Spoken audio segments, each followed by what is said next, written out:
পাকিস্তানে শেষ হওয়া টি-20 সিরিজে বাংলাদেশের তিনজন সবচাইতে বাজে পারফর্মার যদি হিসেব করতে হয়, আপনি কোন তিনজনকে পিক করবেন? আর যদি বলা হয় একজন বেছে নেন যিনি সেরা পারফর্মার, কাকে পিক করবেন? বাছাইকৃত কাঁচামাল ও স্বয়ংক্রিয় ইউরোপিয়ান মেশিনে তৈরি হয় all time butter bun, all time healthy life. আগে বাজে পারফর্মার দিয়ে শুরু করি। সবার আগে শামীম হোসেন পাটোয়ারি। তার কথাটা কেন বলছি, কারণ আমি ব্যক্তিগতভাবে শামীমের প্রতি খুব বেশি এক্সাইটেড ছিলাম, তার কাছ থেকে দারুণ কিছু প্রত্যাশা করছিলাম। আমাকে সবচেয়ে বেশি হতাশ করেছে শামীম হোসেন পাটোয়ারি। 6-6, 9-4, 7-8 সংযুক্ত আরব আমিরাত এবং পাকিস্তান মিলে 6 টি-20তে এই হচ্ছে শামীমের স্কোর। 6-6, 9-4, 7-8। যে ফর্মে তিনি ওয়েস্ট ইন্ডিজে খেলেছেন, 13 বলে 27, 17 বলে 35, ঢাকা প্রিমিয়ার ডিভিশন ক্রিকেট লিগের দুর্দান্ত ব্যাটিং, সেই শামীম পরপর 2 সিরিজে যাচ্ছে তাই ভাবে ফ্লপ। বিগ হিটিং পরের কথা, 150 স্ট্রাইক রেটে ব্যাটিং বহুত দূরের কথা, ঠিক মতো ব্যাটে বলে কানেকশনটাই করতে পারেননি। কি হয়েছে, কেন হয়েছে, শামীম ভালো বলতে পারবেন, কোচরা ভালো বলতে পারবেন। আমি শুধু বলতে পারি আমি প্রচন্ড রকম হতাশ হয়েছি শামীমের ব্যাটিং দেখে। নাম্বার 2, রিশাদ হোসেন।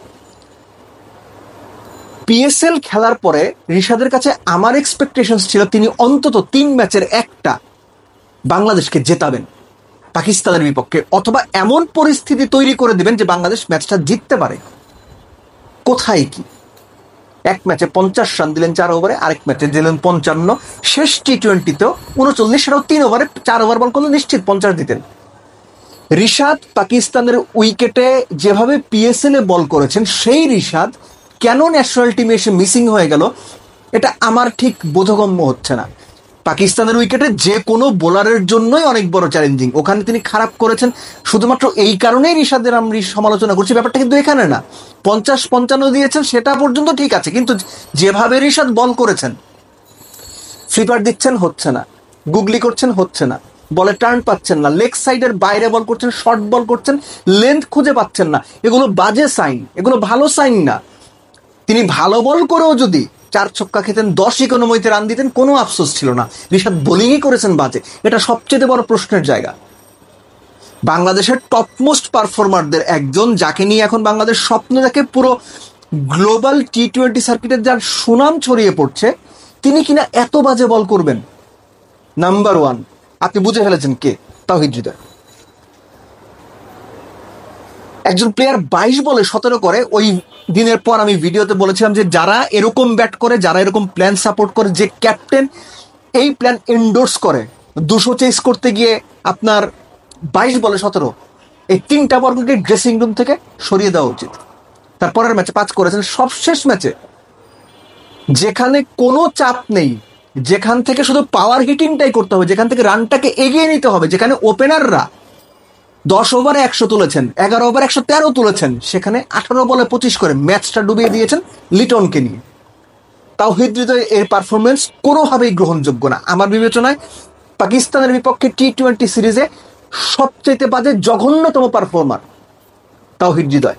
খারাপের দিক থেকে দ্বিতীয় রিশাদ, খারাপের দিক থেকে তৃতীয় শামীম হোসেন পাটোয়ারি। এখন ভালোর দিক থেকে একজনই, 1 নাম্বার তামিম, তানজিদ তামিম। তামিম বড় ইনিংস খেলতে পারেননি, কিন্তু অনেক দিন পর বাংলাদেশের ওপেনিং স্লটে একটা স্বস্তি দিয়েছেন। আপনি সংযুক্ত আরব আমিরাতের বিপক্ষে সিরিজ থেকে যদি হিসাব করেন, দেখবেন যে বাংলাদেশ পাওয়ার পেতে 45, 55, 57, 60-এর মতো করে রান তুলছে। সেখানে তানজিদ তামিমের দুর্দান্ত ভূমিকা রয়েছে। শেষ 3টা ম্যাচে যদি আমরা ধরি, সংযুক্ত আরব আমিরাতের বিপক্ষে একটাই 59, একটাই 40, এই দুটো আমি হিসাবে যাচ্ছি না।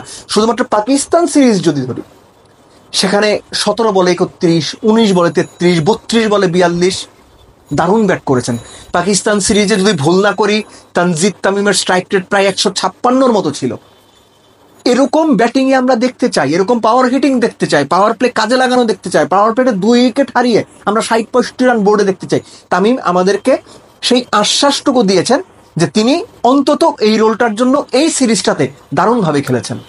সো এই হচ্ছে আমার বিবেচনায় পাকিস্তানের বিপক্ষে টি-20 সিরিজে টপমোস্টকে আর 3জন ওয়ার্স্ট পসিবল পারফর্মারের দিক থেকে। পাকিস্তান সিরিজ বাংলাদেশের ভরাডুবি হয়েছে, খুব অপ্রত্যাশিত কিছু না। সংযুক্ত আরব আমিরাতের সঙ্গে বাংলাদেশ যেভাবে সিরিজ হেরেছে সেটাও খুব অপ্রত্যাশিত কিছু না। কেন অপ্রত্যাশিত না? কেননা বাংলাদেশ দলটার অবস্থায় এখন বেশ খারাপ। ক্রিকেট বোর্ডের ভেতরে যে ধরনের মেরুকরণ চলছে, সাংগঠনিকভাবে যে ধরনের প্যাচ গিট্টু যেভাবে যা চলছে মাঠের ক্রিকেটের দিকে কারণ নজর দেওয়ার সময় নাই। সো প্রত্যাশিতভাবেই মাঠের ক্রিকেট খারাপ হবে এবং এটা আগামীতে আরো নিচে যাবে যদি না এই নিচে যাওয়ার রাশটা টেনে ধরা যায়। প্রশ্ন হচ্ছে রাশটা কে কিংবা কারা টানবে।